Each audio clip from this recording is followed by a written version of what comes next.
Oh, no, it does. Yeah. All right, Matt Gouget, Get Better Every Day podcast. If you get any value out of this podcast, all I ask is that you share it with a friend, you subscribe. If you really want to make me smile, go ahead and leave us a 5-star review. Today, my friend Tanya Wermund, did I get that right? Wermund. Wermund, close enough. Tanya Wermund, really excited to chat with you today. I see you out there getting better every day, taking the reins and steering your life in the direction you want to steer it. So give us a quick overview, maybe 1 to 2 minutes of who you are. Well, I am co-founder with Rebel Women. We elevate women to positions of power. I also work on a team here at Empire Home Loans with Raisa Fudem. We just opened an office in Roseville. So I do originate as well, but I get more excitement about being part of a team than being a solo originator. So that's how I got here. And I started in the business it's high school. My dad brought me in the business 30 years ago. So Wow. I've been in and around it, out of it, told myself the business broke my heart, when the last crash happened. So I said, I'm never going to do this again. I got my accounting degree and here I am again. I'm a sucker for this business. It's in my blood. Yeah. It beats you down, it chews you up, spits you out, and you keep coming back for more. That's probably a good place to take the conversation because I'd love to talk about a bunch of different stuff you have going on, and we'll probably get back to Rebel Women. But for like mortgage industry specific, I think that in the spirit of get better every day, there's a lot of folks out there that, trying times ahead. And I don't think it's any surprise, the real estate market, the mortgage market, the stock market, people's jobs, the economy, there might be some rough waters ahead, some storms ahead. You said you've been in it 3 decades, and I can't believe it because you're only 29 years old. But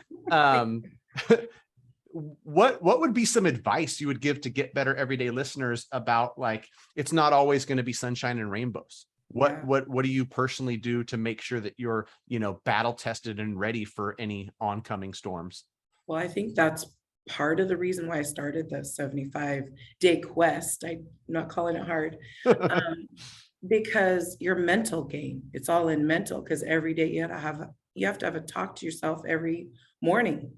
You can't look at all the bad news every day. You'd just be miserable. So you got to focus on getting your mind right and getting the grind tight. Yes, yeah. UWM. I'm like, I love that. I'm like, we got to give a special shout out to Mateen Cleaves with UWM. Get your mind right and get your grind tight. One of my favorite sayings. I'm glad that somebody else out there is every time he says it, I'm like, you it. Yeah. And here's the cool part for anybody listening. No matter what neighborhood you live in, no matter how old you are, no matter how big or small, yellow, green, purple, your mind is controlled by you, right? And getting your mind right and getting your grind tight, that's something that anybody can do. It's not something where if somebody has a silver spoon, they've got an advantage. I know people from all walks of life with massive success, whether it's in sports, whether it's in business, no matter what it is. And so the mental game, I'm glad you brought that up. It's super important. So I would love to pick your brain, because you're not calling it 75 hard. You're calling it the 75-day experience. Quest. It's a quest. Yeah. Okay. It's a quest. Tell me about your experience with that, because for anybody who doesn't know, a quick overview of it is it's kind of a 75-day challenge to yourself. Yep. Can you follow these steps every single day? And you repeat it, I might mess it up on what the daily regimen. So two 45-minute workouts. One has to be outside, no matter what the conditions are. 10 pages of a nonfiction self-development book is what I usually read. A gallon of water. You take a progress picture every day. And that was probably the most realist thing I had to do, because I was really in denial, I think, of how off track I got, just lazy and off track. And I think that's it.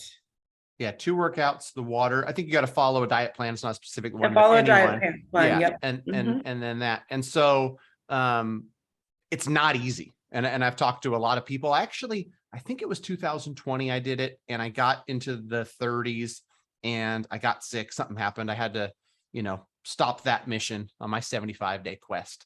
Yeah. What kind of, thoughts, feelings, advice do you have? Because where are you? Somewhere towards the middle?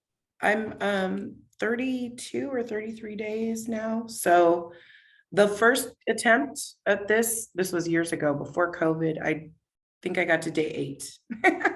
And then I was like, what am I doing?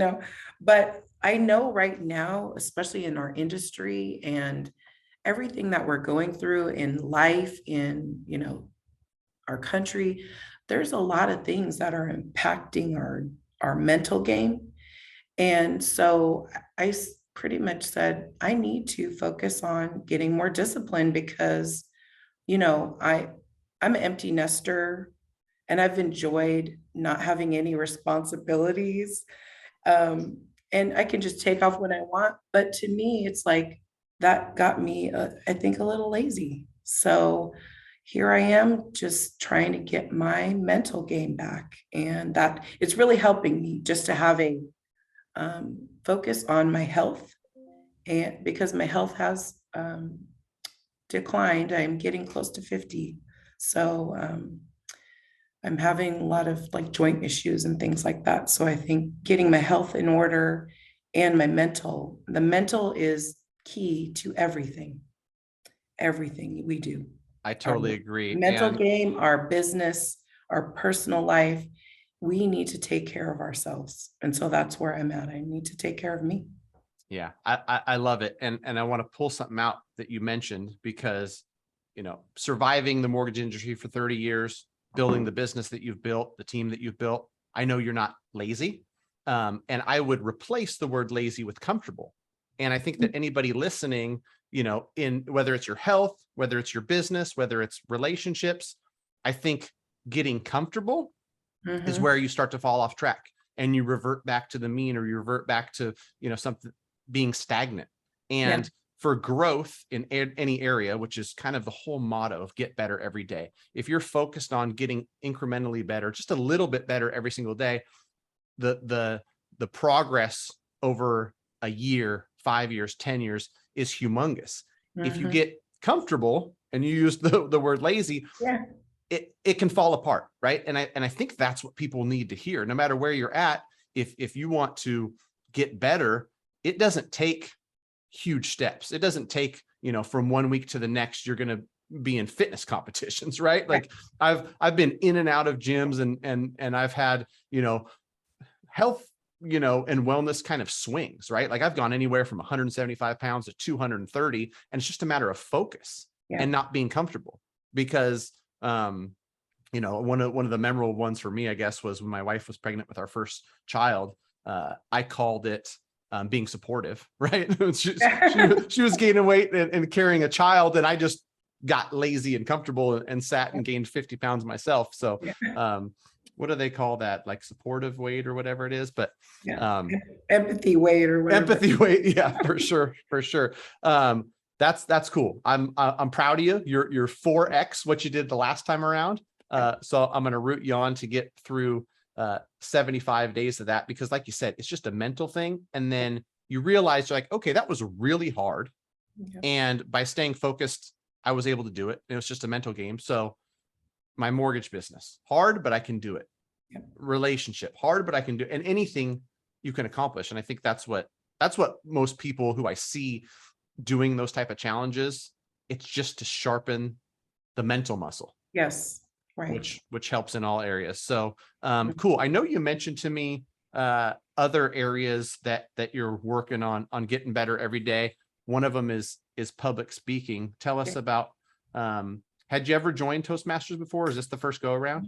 Yeah, when they initially started it at the Realtor Association, I joined, I guess they had it in Roseville or something, and then they moved it to SAR, and I joined it then, and I only did my icebreaker speech back then. And then I had some challenges at home, and I needed to really refocus my energy and I took some time away from that. So now that I'm working on my personal development for myself, I know that's one of my skills I need to work on, because it's something that's always been a challenge. I'm a introvert. It's like a struggle. When I first did public speaking, any kind of like first time home buyer seminar, I was up there, I was sweaty. So, sweaty and nervous. I feel like everybody says that, and knowing you and seeing you out networking, talking to people, growing your business. I think that everybody needs to hear this, that no matter how good anybody is and how good they appear, on the inside, they're scared to death. Yeah. Every time I press play on a podcast, I'm scared. Every time I record a YouTube video, I'm scared. Every time I get up in front of people, this is the time I'm going to fumble F it and say something wrong. So it's a matter of taking the steps, right? And going back to, if you're comfortable, you're not growing. Right. If you're taking steps, join Toastmasters, then you're growing. I'd love to talk about Rebel Women, because I went to that amazing event you guys held in Folsom. But I don't know, honestly, a ton about what it is, what you guys are doing. Just seems like something that's cool and interesting. So tell us about that, please. Yeah. My business partner and we met through Women's Council of Realtors, and both of us kind of bonded. Both of our sons were going through some challenges, and at the time, we thought we were the only ones in the world having those challenges. And we became really close friends through the years. We've obviously, through Women's Council, we do lots of events, and she got a job. Her name's Jan Tabor.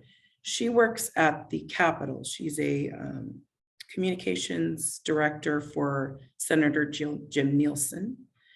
But she took a job prior to this at a nonprofit, and it was a challenging job, to say the least. But what we found, and she said, I need help, Tanya. Do you want to come work with me? And I was doing loans, but I also wasn't very consistent. So I said, sure, I'll do that part-time. And we were able to do some really incredible things. I mean, it was a very stressful job. And some of the projects we worked on together were amazing. I mean, I can go into detail on that, but at another time. But what we found out in that process is we have skill sets that really complement each other. She has skills and abilities that I admire, especially in the communications aspect. And I think I may have some skills that, work well with her as far as the marketing part and some of the technical things that she doesn't want, in accounting, I'm an accounting degree. So there's all other things that come to play together. So with Rebel Women, really Jan's vision was to help women get elected to political office. And one thing we've heard through Women's Council is that the industry needs to protect themselves by being more involved in politics, unfortunately. And women get a different message than men do when it comes to running for things. Men, you could be driving a truck, blue collar guy, and somebody can come to you and say, you could be the next senator, you could be the next governor. But what women get told is, oh, maybe you can run for, the PTA or the school board, and then maybe you could do this. And it's always this carrot thing. Nobody comes to women and say, you can run. You could run for governor. You could be the president of the United States. The messaging isn't the same. So a lot of what's behind Rebel Women is about empowering women. They don't need to run for political office, but that's kind of like our stretch goal. We'd love to see realtors decide they want to become senators, congresswomen, and be more involved in politics to protect the industry. And we're built this to support them, to give them like the wings to fly. I love it. I love it. So is it open to all women? Is it specific to like real estate industry women, or just all So women in general? it's just our circle because we Right. met through Women's Council. And a lot of the things we've done is in harmony with what Women's Council does. It's just happens. Proximity is why we're a lot of the people that are drawn to us are realtors, but we're open to everybody. We've met all kinds of different business women, um, entrepreneurial spirited women that just want to get better. Again, that's a similar message. So I Right. like Right. Yeah. your You're gonna have to podcast. introduce me to some of them. I'd love to have some. Yeah, I've got a female entrepreneur that I plan to have on the podcast doing really cool stuff. yeah. And it's funny when I think about women and politics and the message that you're saying. I Mhm. want to be empathetic to the fact that, like, you're probably right. The messaging's not the same. Yeah. And, might be just because of the people I hang around with, but I think about some of these realtors that have built really successful businesses, some of these powerful women in mortgage, and ones that are involved at SAC Association of Realtors, and would be the best in some of these positions, right? Yes. Because I know, I mean, when I was at Answer Home Loans, of the top 10 loan officers, at least half were women. And I remember speaking at AIM and speaking to other people within the mortgage industry about there's skill sets that lend themselves to women really being a powerful force in the mortgage industry. And it might just be because of, I don't know, old type of structures where the average loan officer is some 55-year-old white dude, right? And then you've got these super sharp women who are empathetic, attention to detail, all the things that go into making a great loan officer or running a successful mortgage business. So cheers to you, rebel women, for the stuff you're doing, not just for real estate and mortgage folks, but for all women entrepreneurs. For sure, I'm going to have some of them on here. That's And cool. am I the first woman on your podcast? You are. Yep. The first of many. Yeah. I'm getting in touch with a bunch of different people. I got Good. a bunch of, commitments to, yeah, we're going to get something on the calendar, but you are the first woman. So you'll always be able to wear that crown. Yes. I'd love to talk to you too about leadership. I ran across something that you had posted about leadership's not about being the best. Leadership's about making everyone else better. And, while I can tell we're aligned in get better every day, self-development, trying to improve ourselves, I think there's a lot of fulfillment that comes from being a leader and help others grow. So whether it's Rebel Women or it's your mortgage team or something else, what can you tell us as far as what you've learned from being in leadership roles and how much of an impact you can have in that regard? Yeah.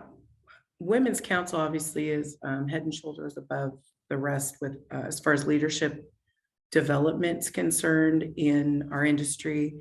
But I have a quote that I have branded in my brain for many years, and it's Henry David Thoreau. I know of no more encouraging fact than the unquestionable ability of man to elevate his life by conscious endeavor. And that has sat with me probably for 20, 25 years, where you obviously, you have the power to go anywhere, and it all starts with your mind. But leadership too, just because you have a title, somebody's the president of something or, the manager or whatever, it really doesn't mean you're a leader, and there's a book I just read. Obviously, we got to read these pages for the 75-day quest. And one of the books I reread was called How Successful People Lead by John Maxwell. And it talks about the different levels of leadership. And in that book, one thing that once you get to the higher levels, let's say the higher levels of leadership, those people generally, and these are people I like to surround myself with, they're the doers. They're the people that, you know, they don't lord their title over you. They're very humble, and they're willing to lift other people up as well. And so, man, I'm always trying to be better because I realize I'm put in different positions of leadership in different events or different organizations. And I like being in those roles of responsibility, but I also want to be somebody that people can look up to, people be inspired by, and know that I'm going to work just as hard as the next person, and I'm not going to um, whip them whip them into doing anything, you know, or whatever. And it probably goes back to, I'm a mom too, and I really care about what kind of example I'm going to be for my children and my grandchildren now. So, yeah, that's a little bit about. I love it. I love it. Yeah, it's interesting too, because different phases of life, you're doing different things. And I feel like, in my business and being a father of two boys, 13 and 9, who are looking at dad every day, Mhm. leadership is something that I'm personally working on. Yeah. And you mentioned too, there's going to be things that in different seasons of life, this is something I'm gonna consciously work on. I'm gonna get better every day at being a husband, being a father, being a business owner, being a leader, whatever it is. I like what you said, and I want to highlight it for everybody listening. A title doesn't make you a leader. Yeah. And I think it was last year's AIM Fuse event in Vegas, where I sat in a private VIP event with Simon Sinek, and he said that exact same thing. Is you might have somebody who works on a team and just naturally they're trying to help other people out. They're showing people by example and leading by example what hard work looks like, being first in the office. And they're a leader, right? This person with the vice president title or head of operations or whatever that title is Mhm. might not be a leader just because they have it, and telling somebody do this because I said or whatnot is not a leader. There's a lot more that goes into it. And so that's also something I'm working on. And I Mhm. realized it, to be transparent, for the first probably 5 or 6 years of my mortgage career, which I didn't start until 2014, I was really good at originating mortgages, Mhm. promoting myself and creating relationships and bringing mortgages in. Once I started adding people to the team, I had no idea how to lead. I had no idea how to grow a team. And so over time, I've developed those skills, and it's still a work in progress, but I really liked Jocko's extreme ownership, where like ultimately it's all me. It's all my Yeah. fault. If anything, that I'm in charge of breaks, it's because I wasn't leading in the correct way and setting the proper vision and all that other stuff. So cool. Well, I really appreciate your time, Tanya. And this was cool. Again, you're going to wear the crown, the first woman on the pod of Yeah. many. I'm going to have you introduce me to some other badass women out there. Anything in closing you'd like to say, or any advice, No, for anybody? I just really appreciate you having me on here because I really admire what you do and all that you've built, and you're somebody I like to follow and support and all that. So, good luck to you with the podcast. I think it's awesome, and it's my first time ever being on a podcast. So, Awesome. Awesome. Well, I know that for me, my inspiration, my fuel is when I see somebody like you talking about doing something that's hard, yeah. doing this 75-day journey, this quest. It's hard, but I'm doing it because I want to get better. And, you've done a lot of stuff like that. And there's literally stories every single day of people doing that. I hope this podcast inspires somebody who's got some goal, some dream, something. You start taking steps in the right direction. Like Tanya mentioned earlier, it's what was the point I wanted to nail down here. Man, lost my train of thought there. This will probably get edited out. It's all right. Edit this stuff, guys. Thank you so much for joining, Tanya. Have a great one. You're welcome. Thank you. God, where was I going with that? I'm gonna stop recording. It's like when you're